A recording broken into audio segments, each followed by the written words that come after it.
خب، سلام و درود خدمت دوستان و همراهان عزیز. حسین محمدی هستم، در خدمت شما هستم دوستان عزیز. امروز میخوایم در مورد چی صحبت کنیم؟ امروز میخوایم در مورد جوشکاری صحبت کنیم دوستان عزیز. حالا جوشکاری، آموزش جوشکاری رو داریم برای کسایی که تازه میخوان یاد بگیرن، کسایی که ما حالا فرض میگیریم که هیچی از جوشکاری نمیدونین. شما ما سعی میکنیم مطالب پایه‌ای رو به شما آموزش بدیم و روش یادگیری جوشکاری برای کسایی که تازه میخوان شروع کنن یا دستگاه جوش ندارن، چجوری شروع کنن، چه چیزا اطلاعاتی رو لازم داره. ما هر آنچه که بلدیم رو در اختیار شما میذاریم. حالا هر چی که لازمه رو به شما میگیم و شما بقیه کار بستگی داره به خودتون که چقدر تمرین داشته باشین. خب، برای جوشکاری ما چه چیزایی لازم داریم؟ ما برای جوشکاری جوش برق ما دستگاه جوش لازم داریم دوستان. دستگاه جوش، ما به یک دستگاه جوش احتیاج داریم. دستگاه جوش های تک فاز توی بازار پیدا میشن. دستگاه جوش های تک فاز توربو، این دستگاه جوش سوار الکتریک توربو هست. اینم ماسک جوشکاری. ماسک جوشکاری رو ما لازم داریم. دستگاه جوش لازم داریم و تعدادی الکترود 613 E613. حالا مارکای مختلفی هست توی بازار، ما لازم داریم و همین وسایل هست قطع کار مورد نظر. فعلا به صورت تئوری دوستان ما آموزش رو شروع میکنیم و حالا توی جلسات بعد میریم کارگاه و به صورت عملی جوشکاری رو انجام میدیم. این دو تا قطعه کاره، فرض میکنیم که اینا رو میخوایم به هم جوش بدیم. خب، پس شد ماسک جوشکاری، الکترود، دو تا قطعه کار که باید به هم جوش بخورن و دستگاه جوش. خب، دستگاه جوش چی داره؟ دستگاه جوش یک کلید پشتش داره. حالا این دستگاه کلیدش پشتشه، کلید روشن خاموش هست دوستان. دستگاه جوش رو به برق میزنیم و این کلید روشن خاموشش رو کلیدش رو میزنیم و روشن میکنیم. خب، میایم روی صفحه دستگاه جوش. اول کار تقریبا 1 دقیقه بذارین دستگاه جوشتون کار کنه. برایش اگه تازه خریدین 5 دقیقه بذارین کار کنه حداقل، یا 1 دقیقه، 1 تا 5 دقیقه. بعد میایم روی صفحه دستگاه جوش. اینجا چی داریم؟ 2 تا ولوم داریم اینجا. این یه ولوم که ما خودمون خیلی باش کاری نداریم، مربوط به چسبندگی الکتروده. این ولوم چسبندگیه که اون لحظه قوس الکتریکی اولیه که الکترودو میچسبونی، این باعث میشه که الکترودتون نچسبه به قطعه کار. اینو روی ولوم بالا میذاریم ما همیشه و اصل ولومی که ما باش کار داریم اینه. این ولوم آمپر دستگاه جوشه، یعنی همه بیشترین درگیری رو ما توی دستگاه جوش با این ولوم داریم و کل تنظیم دستگاه جوش همینه. کل تنظیم دستگاه جوش با این ولوم آمپر دستگاه که آمپر رو بالا میبریم، آمپر میره روی 100، روی 135، روی 150، باز میاریم پایین. خب، دستگاه 2 تا قطب داره، قطب منفی و قطب مثبت. این قطب منفی هم معمولاً به بدنه وصل میشه 90% مواقع و قطب مثبت به انبر. خب، انبر جوشکاری چجوریه؟ اینم انبرمونه، انبر جوشکاری. اینجا تو دهنش چند تا شیار وجود داره که زاویه الکترودتون رو مشخص میکنه. بخواین توی زاویه بذارین یا زاویه 90 درجه بذارین، این 45 درجه، باز اینجا یک 90 درجه دیگه. این زاویه الکتروده. میتونین با انبر الکترودتون رو تو هر حالتی بخواین بذارین. و قطب منفی هم که قطب گیره الکترود، البته مال ما گیرش تموم شده بود، خراب شده بود و ما از این گیره دستی استفاده کردیم. خب پس انبر بس میشه به قطب مثبت، انبر جوشکاری بس میشه به قطب مثبت و گیر دستگاه جوش بس میشه به قطب منفی که منفی همیشه بدنه است، یعنی انبر همیشه الکترودتون به قطب مثبت وصل میشه. حالا همیشه که نه، ولی در 90% مواقع قطب مثبت انبره. این از این قسمت، این از زاویه. خب این دستگاه جوش روشنه. حالا بریم سراغ الکترودا رو هم یک معرفی کنیم. الکترود یا سیم جوش چند رقم داریم ما، مدل‌های مختلفی هست ولی ما با اونا زیاد کاری نداریم. 90% مواقع جوشکاری با همین الکترودهای 6013 هست. الکترود E6013 اینا 6013 3 هست دوستان. پرمصرف ترین الکترود جوشکاری همین 6013 E6013 3 هست، 3.2. اینم 6013 2.5 هست. اینم مصرفش زیاده. و الکترود 6013 4 هست. اینا به اندازه اونا مصرف نداره ولی تو جوشکاری صنعتی بیشتر استفاده میشه. خب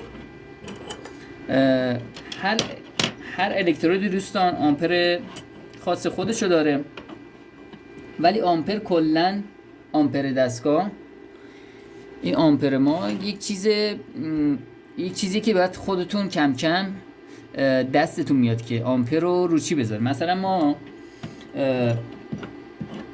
الکترود 6013 رو وقتی جوش میدیم آمپر باید روی 90 باشه، بین 80 تا 110، بین 80 تا 110 تا 120. الکترود 6013 الکترود 3 بین 80 تا 120 ما کار میکنیم برای جوشکاری. و الکترود 2.5 رو بین 70 تا 100 ما کار میکنیم. بازم بستگی داره به قطعه کارتون. خب ما قطعه کارمون چی هست توی بازار؟ توی قطعه کارمون یا پروفیل 2 میله، پروفیل‌های معمولی توی بازار در پنجره قوطی‌ها، اینا یا 2 میل ضخامتشون، یا پروفیل صنعتی ضخیمه. پروفیل معمولا با 2.5 جوش میدن دوستان، با الکترود 2.5 جوش میدن. و قطعات صنعتی تر و حالا ورق و به ورق که میرسیم با 3 و الکترود 3 6013 3 و 4 ما جوش میدیم ورقای ضخیم. حالا 4 زیاد کاربرد نداره، الکترود 3 هم کارمون رو راه میندازه، با اینم زیاد کار نداریم. پس موند الکترود 3 و 2.5. پس شد ما برای پروفیلای 2 میل، پروفیلای معمولی الکترود 2.5 و 3 رو استفاده میکنیم. برای پروفیلای ضعیف 2.5 رو استفاده میکنیم، یعنی ضخامتشون از 2 میل هم کمتره. پروفیلای سبک رو میگن، پروفیلای سبک رو میگم که ضخامتشون از 2 میل کمتره. از الکترود 2.5 استفاده میکنیم و آمپر پاییم، آمپر ببینه 70 یا 60 تا 90. خب میریم برای جوشکاری. حالا جوشکاری که فعلا انجام نمیدیم ولی در حد اینکه چجوری انجام میشه. این قطب مثبت رو وصل میکنیم. قطب مثبت اینا یه دونه شیار داره که میره جا میخوره بالای سر جاش و تاب میدیم، سر جای خودش قرار میگیره، یکم تاب خورده. خب و قطب منفی، قطب منفی هم وصل میکنیم. خب و الکترودو سر جای خودش قرار میدیم. حالا ما اینجا 90 درجه میذاریم، این 90 درجه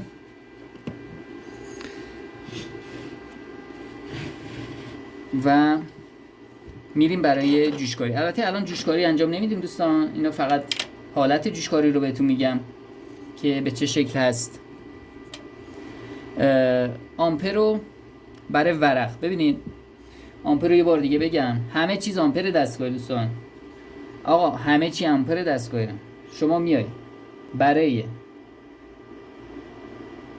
پروفیلا، حالا فرض کنید که الکترودمون 6013 هست، 6013 3 برای پروفیلا آمپر بین 80 تا 110 80 تا 110 تنظیم میکنیم، یعنی تو این بازه آمپر بین این بازه باشه. جوشکاری رو انجام میدیم، اگه دیدیم داره پروفیل رو ذوب میکنه جوش میدیم، اگه دیدیم داره پروفیلمون رو ذوب میکنه آمپر رو 5 تا میایم پایینتر یا 10 تا میایم پایینتر، باز داریم جوش میدیم.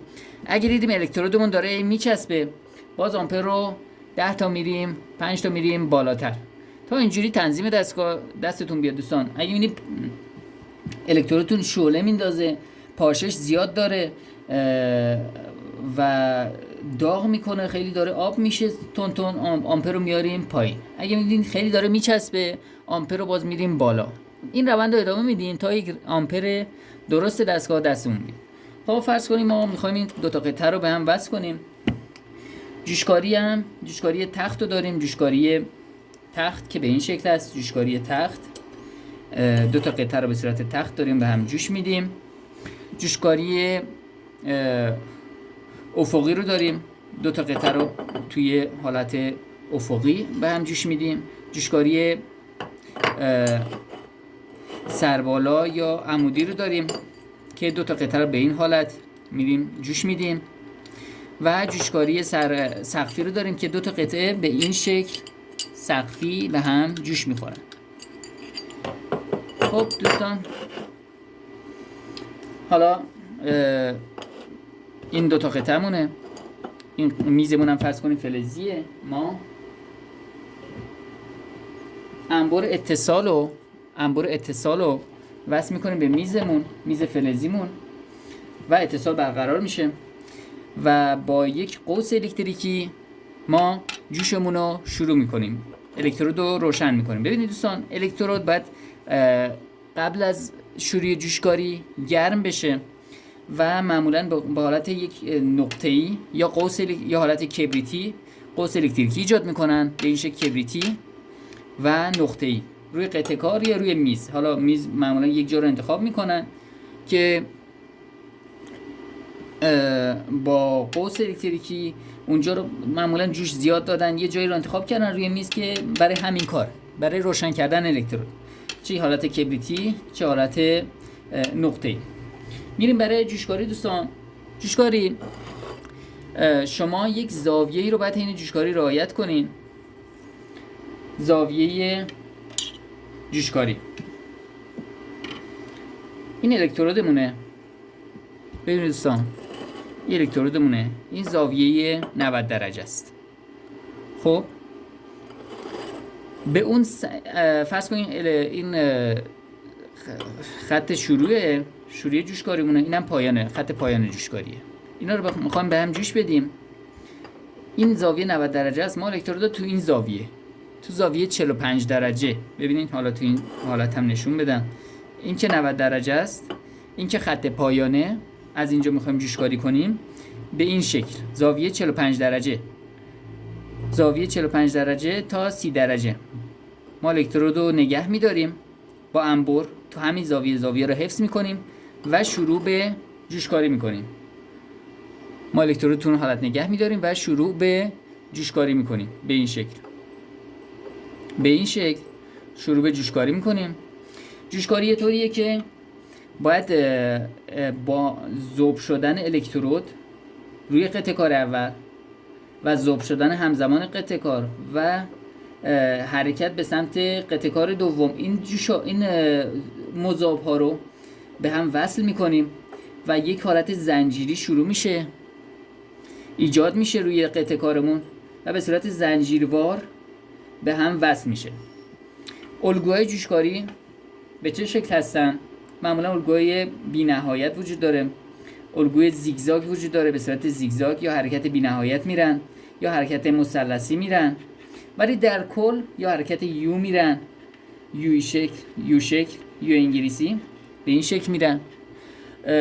در کل در حالت کلی حرکت اصلی زیگزاگ هست و الگویی که ما رعایت میکنیم اینه که هیچ جای خالی رو ایجاد نکنیم دوستان، هیچ جای خالی رو هیچ فضایی رو خالی نذاریم. یعنی ما که داریم جوشکاری میکنیم همزمان داره الکترود ذوب میشه و ما داریم این قطعه رو به این قطعه وصل میکنیم، الکترود هم داره ذوب میشه و همزمان داره ذوب میشه و جوش داره فضا رو پر میکنه و از حوضچه جوش، حوضچه‌ای که ایجاد شده اینجا وقتی جوشکاری رو شروع میکنیم، شروع فرآیند جوشکاری، این موادی که اینجا جمع میشه روی هم و ما داریم الکترود رو به سمت عقب میاریم، این میشه حوضچه جوشکاریمون.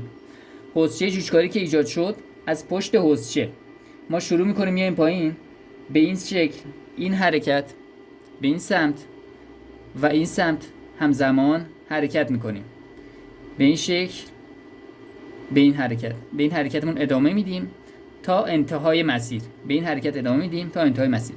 3 حرکت ما حین جوشکاری انجام میدیم دوستان. پس یک حرکت، حالا با انبر جوش بریم، اینم یک کم قدش بلنده،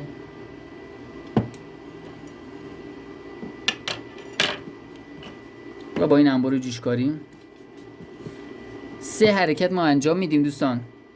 یکی حرکت رو به پایینه،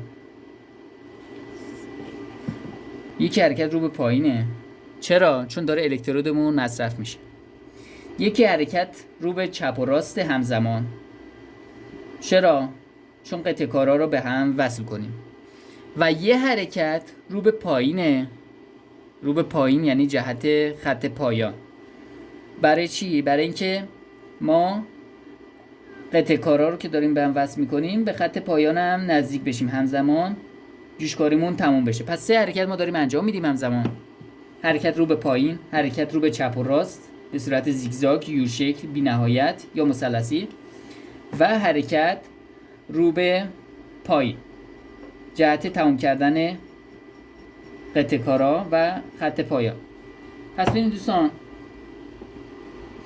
اصل جوشکاری همینه. به این شکل ما جوشکاری رو انجام میدیم. حالا اینو یه الکترودی اینجا بذاریم، میام اینجا. پس حرکت به چه شکل است؟ حالا از این زاویه ما انجام میدیم. ما الکترودمون رو روشن میکنیم با یک شعله یا یک حالت کبریتی، الکترود رو روشن میکنیم و میایم سمت جوشکاری رو میایم اینجا. از اول خط شروع جوشکاری رو شروع میکنیم. از اینجا از یک قطعه شروع میکنیم. اگه قطعه کارامون خیلی به هم نزدیکه، همون اول جوش تخت رو میدیم، ولی یعنی شاید خیلی لازم نباشه حرکت زیگزاگ رو بریم حرکت اولیه، چون قطعه به هم چسبیده. ولی برای جوشکاری پاسای بعدی ما کم کم حرکت زیگزاگ و یو شکل رو میریم. به این شکل حرکت های جوشکاری هست دوستان. ما اینجا حرکت ها رو انجام میدیم. یک چیز دیگه هست، استفاده از ماسک. ما چجوری استفاده میکنیم؟ ما این ماسک رو جلوی چشمون قرار میدیم و این حرکت نقطه‌ای یا حرکت کبریتی چیکار میکنه؟ فضا رو روشن میکنه، مثل کبریتی که به قولی توی فضای تاریکی زیاد دیدین توی این فیلم‌های مختلف که با یک کبریت میان یه جایی رو روشن میکنن. ما هم این کار رو داریم انجام میدیم. این با ماسک اینجوری کار میکنیم که یک حرکت نقطه‌ای میزنیم یا حرکت کبریتی میزنیم، فضا روشن میشه توی ماسک و میریم از نقطه شروع دوباره اونجا رو یه نقطه‌ای میزنیم و جوشکاری رو شروع میکنیم. پس این استفاده از ماسک. ما میایم به این شکل انبرمون رو میگیریم، از این زاویه 35 درجه یا 35 تا 40 درجه 45 درجه از اینجا شروع میکنیم، به این شکل جوشکاری رو انجام میدیم. اگه میخواین تمرینتون رو یاد بگیرین چی کار کنین، شما یه قطعه کار یک الکترود رو با انبر حالت خالی شما بیا الان فقط جوش تخت کار کن، جوش دیگه ای کار نکن. شما بیا یک الکترود رو با همین شکل بدون اینکه به قطعه کارت بچسبه و کمترین فاصله رو داشته باشه شما شروع کن و حرکت زیگزاگ رو انجام بده. حرکت زیگزاگ رو انجام بده بدون اینکه به قطعه کار برخورد داشته باشه و نزدیکترین فاصله ممکن باشه. شما این تمرین رو انجام بدین دوستان.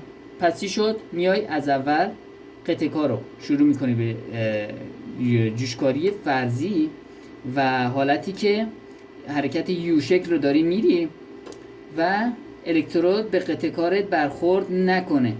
همینجوری میای و همزمان حرکت رو به پایین رو داری، حرکت یو شکل هم داری و حرکت رو به پایین رو به مصرف الکترود ولی فعلا نداره. ولی اونجا شما وقتی میخوای فاصله رو حفظ کنی این حرکت هم دیگه موقع جوشکاری انجام میدی. پس این حرکت تمرین شما باشه. این قطعه کار، این الکترود با این زاویه میای شروع میکنی، الکترود رو کبریتی روشن میکنی، میای از اینجا شروع میکنی و به سمت پایین بدون اینکه به قطعه کار برخورد کنه میای حرکت رو انجام میدی. به این شکل حرکت رو انجام میدی به صورت تمرینی تا مرحله بعد که میریم برای جوشکاری. خب دوستان، امیدوارم که همه چی رو گفته باشم و امیدوارم که از این برنامه استفاده برده باشین. توی جلسه آینده ما میریم برای انجام خود جوشکاری. ما سعی میکنیم که همه چی رو به شما آموزش بدیم. اگه چیزی هم از قلم انداختم شما خودتون بگین، اگه سوالی هم داشتین بپرسین و فعلا خیلی ممنون که با من همراه هستین دوستان عزیز. فعلا خدا نگهدار.